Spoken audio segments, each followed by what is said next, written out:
Asante sana, karibu. Naitwa Dr. Masawe.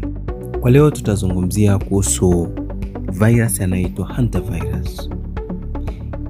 Hantavirus ni virus yanayopatikana kwa baadhi ya panya wa porini na panya wa majumbani. Binadamu anaweza kupata maambukizi kwa kuvuta hewa yenye chembe-chembe kutoka kwenye mkojo, mate au kinyesi cha panya. Dalili za ugonjwa huu ni zipi? Dalili za mwanzo kabisa ambazo zinaweza zikaonekana ni homa, kupanda kwa kiwango cha joto mwilini, lakini kuna maumivu ya misuli, uchovu, kichwa kuuma. Baadaye ugonjwa unaweza kupata kikohozi, kupumua kwa shida, maumivu ya kifua pia.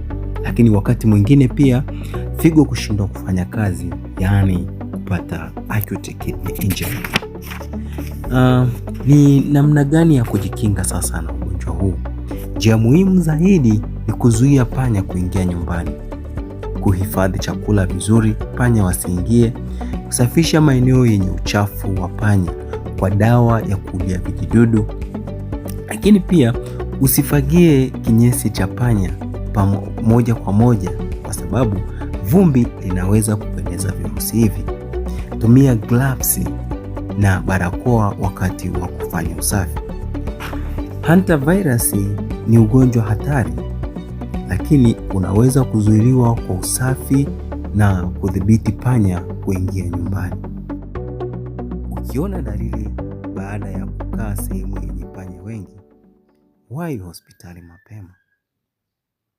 Share video hii na wengine ili wasaidie kujilinda.